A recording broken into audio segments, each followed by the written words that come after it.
नमस्कार। हमारे यहाँ एक कहावत है, अक्ल बड़ी की भैंस। आपने भी सुनी होगी। इसका मतलब ये है कि साइज मैटर नहीं करता, आपकी इंटेलिजेंस मैटर करती है। तो ये जो पोएम है, अ कंसिडरेबल स्पैक, कंसिडरेबल विचारणीय होता है जिसको आप इम्पोर्टेंस दे सकते हैं, और स्पैक होता है मामूली सा धब्बा।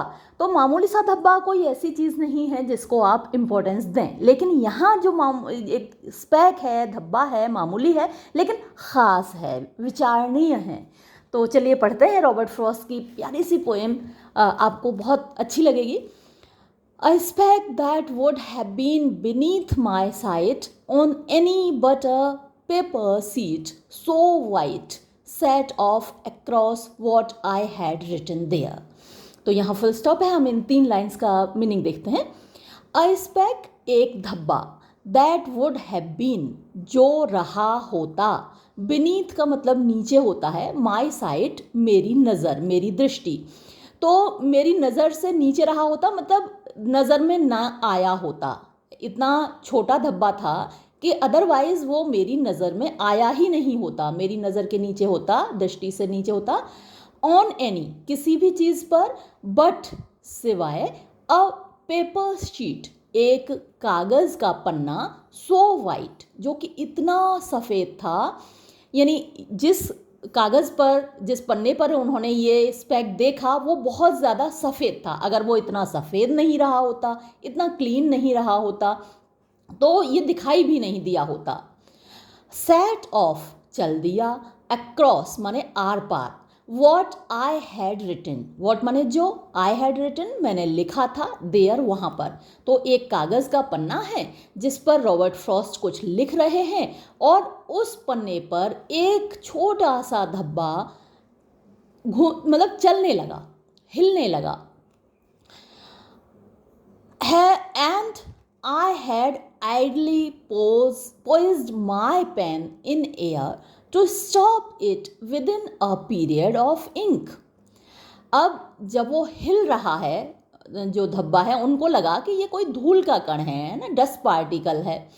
तो and I had ideally, ideally माने ऐसे ही, पोइज्ड माने तैयार कर लिया, रोक दिया, माई पेन अपना पेन, इन एयर हवा में, टू स्टॉप इट इसको रोकने के लिए, with a period of ink, यानी पीरियड ऑफ इंक आप कह सकते हैं स्याही का एक डॉट कह सकते हैं, स्याही का एक पार्ट कह सकते हैं। यानी अगर कोई धब्बा मान लीजिए यहाँ पर उड़ रहा है और मैं ये पेन लेके उसको ऐसे मार्क करूँ तो वो रुक जाएगा ना वहीं पर। तो पीरियड ऑफ इंक वो इसी के लिए बोला है। यहाँ मान लीजिए कोई धूल का कण है और मैंने ऐसे उस पर पेन रखा तो वो वहीं पर रुक जाएगा। तो वही ऑथर करने वाला था, है ना, रॉबर्ट फ्रॉस्ट यही काम करने वाला था कि उस धूल के कण को वहीं पर रोकने वाला था, to stop it with a period of ink. When फिर क्या हुआ, जब समथिंग कुछ स्ट्रेंज बड़ा अजीब सा, अबाउट इट इसके बारे में, made me think, made me think मतलब मुझे सोचने पर मजबूर कर दिया। को तभी कुछ ऐसा हुआ जिसने मुझे सोचने पर विवश कर दिया, मजबूर कर दिया। अब था क्या, दिस वॉज ये था, नो डस्ट स्पैक, यानी जैसा ऑथर सोच रहा था रॉबर्ट फ्रॉस्ट कि ये धूल का कण है, ये धूल का कण था ही नहीं। नो डस्ट स्पैक ये धूल का कोई कण नहीं था। बाय माय ब्रीदिंग ब्लोन, अच्छा इसमें देखिए एलिटरेशन बहुत सारे हैं। ऊपर आप देखें बीन, बीनीथ और ब्रीदिंग, ब्लोन, और भी बहुत सारे आपको मिलेंगे। तो जहाँ भी एक साउंड रिपीट हो रहा हो तो आप उसको एलिटरेशन मार्क कर दीजिएगा, है ना, पोइटिक डिवाइसेस में उसको लिख दीजिएगा। तो अब ये था क्या, this was no dust speck by my breathing blown, breathing माने मेरी सांस से, ब्लोन माने उड़ा हुआ। तो सांस से धूल के कण उड़ते हैं ना इधर से उधर, तो ये कोई ऐसा धूल का कण नहीं था जो मेरी सांस के साथ उड़ा हो, या मैं अपनी सांस के साथ जिसको उड़ा सकता हूँ। बट बल्कि अनमिस्टेकेबली, अनमिस्टेकेबली में सर्टेनली, जिसके बारे में कोई शक शुबह की गुंजाइश ही नहीं हो, लेकिन बल्कि ये निश्चय ही, अ लिविंग माइट एक जीवित प्राणी था। एक इतना छोटा सा नन्हा सा जीव, है ना। आप इसको घुन कह सकते हैं। इंसेक्ट छोटा सा, बहुत छोटा सा माइट होता है। तो एक नन्हा सा प्राणी था जो कि लिविंग था, जीवित था, एनिमेट था, विद इंक्लिनेशंस। इंक्लिनेशन इरादे होते हैं, सोच होती है, आइडियोलॉजी होती है, आइडियाज़ होते हैं। तो जिसके अपने इरादे थे, with inclinations it could call, वो कह सकता था इट्स ओन, कि उसके अपने हैं। तो उसकी अपनी सोच थी, उसके अपने आइडियाज़ थे, उसके अपने इरादे थे, ऐसा प्राणी था वो। अब ये उसने कैसे अपनी ओपिनियन बनाई ऑथर ने, है ना, किस बेस पर ये ओपिनियन बनाई, ये राय बनाई कि इसके अपने एक सोच थी, अपनी आइडियोलॉजी थी, वो अभी आगे वो बताएगा आपको। इट पॉज्ड, ये रुका, एज, जैसे कि, विद सस्पिशन, उसको शक हो रहा हो, संदेह हो रहा हो, ऑफ माई पेन, मेरे पेन के बारे में। तो पेन उसके जस्ट ऊपर था और उसको शक हुआ कि कोई तो मेरे ऊपर अटैक कर रहा है। एंड देन, और फिर, केम, आया, रेसिंग, दौड़ता हुआ, वाइल्डली, बिल्कुल जंगली तरीके से, अनकंट्रोल्ड तरीके से, ऑन अगेन, फिर से, टू वेयर, जहाँ पर, कहाँ पर आया, जहाँ पर माई मैन्यूस्क्रिप्ट, मेरी हस्तलिपि, यानी जहाँ मैंने लिखा था। जो मैनुअल काम होता है, हाथ से किया जाता है, स्क्रिप्ट माने लिखना होता है, तो जो मैंने हाथ से लिखा हुआ था, वॉज नॉट, नहीं था, येट, अभी तक, ड्राई, सूखा। तो उस जगह पहुंचा जहां मेरी लिखावट अभी सूखी नहीं थी, यानी स्याही गीली थी, वहां दौड़कर आया। देन पॉज्ड, फिर रुका, अगेन, फिर से, एंड, और, आइदर, या तो, ड्रैंक, पिया, और, या फिर, स्मेल्ट, सूंघा। तो वहां पर जो गीली स्याही थी उसको या तो उसने पिया या फिर सूंघा। विद लोथिंग, और कैसे सूंघा या कैसे पिया, लोथिंग माने नफरत होती है, घृणा होती है। एक तो चीज़ जब आप पीते हैं आपको उसमें टेस्ट आता है ना, जिनको चाय पसंद है, कॉफ़ी पसंद है, तो उसको प्यार से पीते हैं। और दवाई जो कड़वी होती है, इतनी पीनी पड़ती है ज़बरदस्ती, तो वो लोथिंग होती है, जब आपको कोई चीज़ ज़बरदस्ती पीनी पड़ती है, कड़वी होती है, कोई टेस्ट नहीं आता। तो उसने स्याही को सूंघा या पिया विद लोथिंग, मीन्स नफरत के साथ, बहुत अनविलिंगली। फॉर, क्योंकि, अब कैसे पता चला कि लोथिंग के साथ पिया या प्यार के साथ पिया, उसने बताया तो है नहीं ऑथर को। ऑथर को कैसे पता चला ये कि नफरत के साथ पिया है। फॉर, क्योंकि, अगेन, फिर से, इट टर्न्ड, ये घूमा, मुड़ा, टू फ्लाई, दौड़ने के लिए, यानी वापस जाने के लिए। जब कोई चीज़ आपको अच्छी लगती है तो आप वहीं पर रुके रहते हैं, बार बार उसको पीते हैं, टेस्ट करते हैं। लेकिन जब कोई चीज़ अच्छी नहीं लगती तो आप उससे दूर भागते हैं। तो अब ये जो बंदा है, उसको बंदा बोल सकते हैं, वह नन्हा सा प्राणी है, लेकिन वो सारी एक्टिविटीज़ उसकी हमारे जैसी हैं, ह्यूमन बींग्स के जैसी हैं। तो वो वापस जाने के लिए मुड़ा, इसलिए ऑथर को लगा कि भाई ये उसको स्वाद बिल्कुल पसंद नहीं आया उसका स्याही का। प्लेनली, यानी क्लियरली, विद एन इंटेलिजेंस, एक इंटेलिजेंस आप कह सकते हैं होशियारी, एक होशियारी के साथ, एक विद्वता के साथ, आई डेल्ट, मेरा सामना था, मेरा साबका पड़ा था, यानी सामने जो दूसरा नन्हा सा बहुत छोटा सा जीव है वो इंटेलिजेंट है, मेरा सामना एक इंटेलिजेंट प्राणी से है, ये मेरी समझ में आ गया, है ना। Plainly, clearly, with N intelligence, एक होशियारी के साथ, आई डेल्ट, मेरा सामना हो रहा था। इट सीम्ड, ये लग रहा था, टू टाइनी, इतना ज्यादा छोटा, टू हैव रूम, कि उसके पास जगह नहीं होगी, यानी उसका जो बॉडी स्ट्रक्चर है, उसका जो फिजिक है, इतना छोटा है, to have room for feet, कि उसके पैर नहीं होंगे, है ना। जैसे अमीबा है, बहुत छोटे जो प्राणी हैं उनके पैर कहाँ होते हैं, तो वैसा ही ये देखने में लग रहा था, इतना छोटा कि इसके पैर नहीं होंगे। It seemed too tiny to have room for feet, room माने स्पेस, इतना छोटी सी उसकी बॉडी है कि उसमें पैर नहीं होंगे, ऐसा लग रहा था। येट, फिर भी, मस्ट हैव हैड, पक्का, जहाँ मस्ट आ जाता है वहाँ कोई बात पक्की होती है। तो पक्का उसके पास थे। अ सेट ऑफ देम, एक सेट ऑफ देम, उनका किनका, फीट का, पैरों का। कंप्लीट माने पूरा, तो आधे अधूरे नहीं है ना, टूटे फूटे नहीं, बल्कि स्ट्रॉन्ग और पूरे पैर उसके पास रहे होंगे, उनका एक सेट रहा होगा। टू एक्सप्रेस, ये जताने के लिए, हाउ मच, कि कितना ज़्यादा, इट डिडंट वॉन्ट, ये नहीं चाहता था, टू डाई, मरना। तो भैया उसने ऐसी दौड़ लगाई कि उससे जाहिर हो गया कि बंदा मरना नहीं चाहता है ना। जब हमारे सामने कुछ खतरनाक होता है तो हम सर पर पाँव रख के दौड़ते हैं, भैया हमें मरना नहीं है। तो वैसे ही ये बंदा भी दौड़ा। It didn't want to die, it ran, ये दौड़ा, विद टेरर, भय से, डर से, एंड विद कनिंग, और बड़ी चालाकी से, क्रेप्ट, रेंगा। तो वो छोटे छोटे पैर हैं और कितना भी तेज दौड़ेगा तो उसका जो दौड़ना है वो क्रीपिंग ही होगा। क्रीप माने रेंगना होता है। तो कनिंग माने होशियारी, चालाकी से बड़ा तेज दौड़ा और रेंगा उस पर, कागज पर।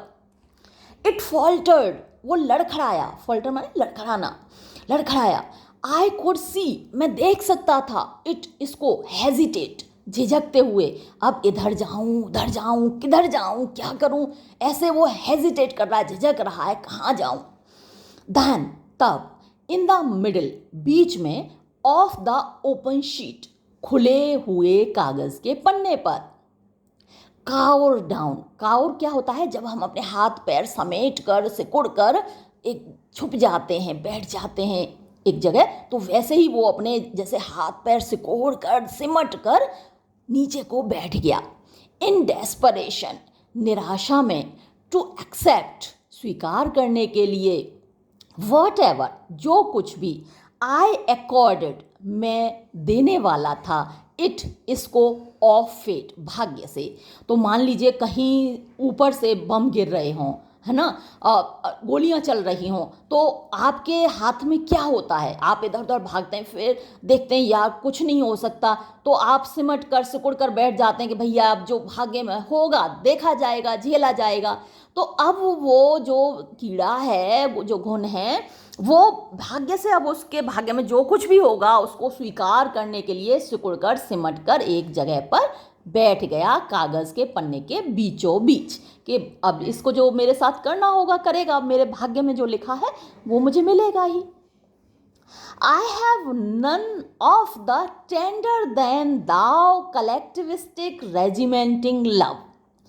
अब बड़ा अच्छा सा एक्सप्रेशन है, देखिए, आई हैव नन, मेरे अंदर नहीं है, of the tender than thou, tenderer than thou, tender माने होता है नाजुक, टेंडरर ज़्यादा नाजुक, देन कंपैरिजन में, दाव माने तुमसे। यानी हर बंदा आज के आधुनिक युग में ये दिखाने पे लगा है, जो जितने सभ्य लोग हैं, कि हम तुमसे ज़्यादा टेंडर हैं, हम तुमसे ज़्यादा नाजुक हैं, हम तुमसे ज़्यादा अन्य प्राणियों से प्यार करते हैं। आपने देखा होगा गली में कुत्ते भौंक रहे हैं और हमने जरा सा उसको मार दिया तो सामने से लोग लड़ने आ जाएंगे, अरे इसको मार रहे हो तुम, कुत्ते को मार रहे हो, अरे भैया कुत्ता हम पे भौंक रहा है, हमें काट लेगा, मारे नहीं, क्या करें।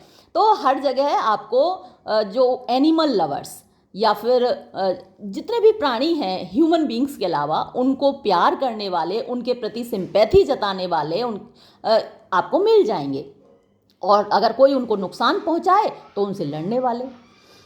तो अब देखिए कि मेरे अंदर वो टेंडरर देन दाव नहीं है। जैसे हर किसी एक कंपटीशन जैसे चल रहा हो, हर कोई ये दिखाना चाहता है कि हम अन्य प्राणियों से बहुत प्यार करते हैं, तो मेरे अंदर वो नहीं है ना, कि भैया मैं ये दिखाऊं कि मैं अन्य प्राणियों से बहुत प्यार करता हूँ। I have none of the tender than thou. Collectivistic, collectivist होते हैं, मतलब हम एक तरीके से पूरे ब्रह्मांड को, कॉस्मोपॉलिटन है, पूरे ब्रह्मांड को हम प्यार करते हैं, सारे ब्रह्मांड के जितने भी प्राणी हैं उन सब से हम प्यार करते हैं। और रेजिमेंटिंग मतलब ऑर्गेनाइज होता है। रेजिमेंट एज अ वर्ब जब यूज़ होता है इसका मतलब ऑर्गेनाइज होता है। तो पूरे ब्रह्मांड के प्राणियों को हम ऑर्गेनाइज करेंगे, हम उनसे मोहब्बत करेंगे, हम किसी को नुकसान नहीं पहुंचाएंगे। अब भैया मच्छर काटता है तो फिर तो आपको छिड़कनी पड़ती है ना, हिट तो मारते हैं ना। आप कॉकरोचेज आते हैं, घर में कॉकरोच आएगा तो आप हिट तो मारेंगे ना। अब करना पड़ता है कुछ चीज़ें, हमें भी, हमारे अंदर भी दया है और प्यार है अन्य प्राणियों के लिए, लेकिन जब वो अपने लिए मुसीबत बनते हैं तो मारने ही पड़ते हैं ना, कॉकरोच तो मारने पड़ते हैं आपको। तो अब ये जो सारे ब्रह्मांड के प्राणियों से प्यार करने की एक टेंडेंसी है, या फिर प्यार करने का दिखावा करने की टेंडेंसी है, तो वो मेरे अंदर नहीं है। मैं उनको मारता हूँ, कहने का मतलब ये है। विद विच, जिससे कि द मॉडर्न वर्ल्ड, आधुनिक संसार, आधुनिक दुनिया, इज बीइंग स्वेप्ट, मतलब बही जा रही है, भरी हुई है ना। इतनी ज़्यादा एक दूसरे से कंपटीशन है कि पूरी दुनिया जैसे उसमें बही जा रही है, उड़ी जा रही है, भरी जा रही है ना। स्वीप से बना है स्वेप्ट, तो स्वीप कई अर्थों में यूज़ होता है, तो बहा ले जाना या फिर झाड़ू लगा देना। तो पूरी दुनिया में ये फीलिंग भरी हुई है कि सारी दुनिया के जीवों से प्यार करना है, तो वो मेरे अंदर नहीं है। बट लेकिन दिस, ये पुअर बेचारा, माइक्रोस्कोपिक, यानी इतना छोटा जो कि माइक्रोस्कोप से ही दिखाई दे, यानी नंगी आंखों से देखना उसको बड़ा मुश्किल है, तो इतना नन्हा सा जीव, माइक्रोस्कोपिक आइटम, आइटम माने चीज़ कह दिया उसको, एक एंटिटी है। तो ये जो एकदम नन्ही सी शय है, नाउ अब मेरे सामने है। सिंस, क्योंकि इट वॉज नथिंग, इसमें ऐसा कुछ नहीं था, आई न्यू ईवल ऑफ, जिसको मैं ईवल कह सकूं, यानी मैं मेरी जानकारी के हिसाब से जो ईवल चीज़ें हैं, बुरी चीज़ें हैं, दुष्टता से भरी हुई चीज़ें हैं, ऐसा कुछ इस नन्हे से प्राणी के अंदर नहीं था। तो मैंने क्या किया, I let it lie, I let माने रहने दिया, इट इसको लाई माने लेटे हुए, मैंने उसको लेटा रहने दिया, देयर वहाँ पर, टिल जब तक के, आई होप मुझे उम्मीद थी, इट स्लैप्ड ये सो गया। तो मैंने इसको वहीं वैसा का वैसा रहने दिया, और तब जब मुझे लगा कि ये सो गया है तब तक वहीं रहने दिया। I have a mind my self, I have a mind, मेरे पास एक दिमाग है। तो हमारा जो दिमाग है वो बहुत सारी चीज़ों का रिप्रेजेंटेटिव है। हमारी जितनी भी सोच है, आइडियोलॉजी है ना, एक तरीके से हमारी जो सोल है वो माइंड के थ्रू ही रिफ्लेक्ट होती है। हमारी आत्मा, हम एक अच्छे प्राणी हैं, हम एक बुरे प्राणी हैं, किस तरीके का हमारा बेंट ऑफ माइंड है, हमारी आइडियोलॉजी क्या है, वो हमारे माइंड से ही जाहिर होती है। फीलिंग्स, हालांकि हम कहते हैं कि हमारे हार्ट में रहती हैं, मेरे दिल में बहुत प्रेम है। अब दिल तो भाई डॉक्टर्स बताते हैं एक पंपिंग मशीन है, सिर्फ ब्लड को पंप करना उसका काम है, उसमें कोई फीलिंग्स या आइडियाज़, इमोशंस ये सब नहीं रहते। ये सारी चीज़ें माइंड में रहती हैं, माइंड से ही कंट्रोल होती हैं। तो हमारा पूरा एग्जिस्टेंस एक तरीके से माइंड से ही कंट्रोल्ड है। ब्रेन डेथ हो जाती है, आदमी मर जाता है। तो I have a mind my self, मेरे अंदर एक दिमाग है, मेरी अपनी एक सोच है, या फिर मेरे अंदर एक इंटेलिजेंस है, एक इंटेलेक्ट है। एंड रिकग्नाइज, और मैं पहचान लेता हूँ माइंड, दिमाग को, यानी इंटेलिजेंस को। व्हेन, जब कभी भी, आई मीट, मैं मिलता हूँ, विद इट, इससे, यानी कि इंटेलिजेंस से, माइंड से। इन एनी गाइज, गाइज माने फॉर्म, किसी भी फॉर्म में, किसी भी रूप में जब मुझे इंटेलिजेंस कहीं देखने को मिलती है तो मैं उसको पहचान लेता हूँ, चाहे वो किसी नन्हे प्राणी में ही क्यों ना हो। No one can know, no one कोई भी नहीं, कैन नो जान सकता, कोई भी नहीं जान सकता, हाउ ग्लैड कि कितना खुश, आई एम मैं होता हूँ, टू फाइंड पाकर, ऑन एनी शीट किसी भी कागज़ के पन्ने पर, द लीस्ट थोड़ा सा भी, बहुत छोटा सा भी, डिस्प्ले माने प्रदर्शन, मैनिफेस्टेशन ऑफ माइंड, दिमाग का, सोच का, इंटेलिजेंस का। यानी कहीं भी थोड़ी सी भी इंटेलिजेंस अगर मुझे देखने को मिल जाती है तो मैं कितना खुश होता हूँ ये कोई नहीं जान सकता। यानी बंदे ने इसलिए छोड़ दिया उस नन्हे प्राणी को, रॉबर्ट फ्रॉस्ट ने इसलिए छोड़ा क्योंकि उसको लगा ये नन्हा सा प्राणी भी अपना एक माइंड रखता है, अपना एक दिमाग रखता है, अपनी एक सोच रखता है, वो भी इंटेलिजेंट है, वो भी एक मतलब लिविंग क्रीचर होने के साथ साथ एक इंटेलिजेंट क्रीचर है। तो कितनी खूबसूरत पोइम थी, यहाँ ये समाप्त होती है और ये वीडियो भी हम यहाँ समाप्त करेंगे। धन्यवाद।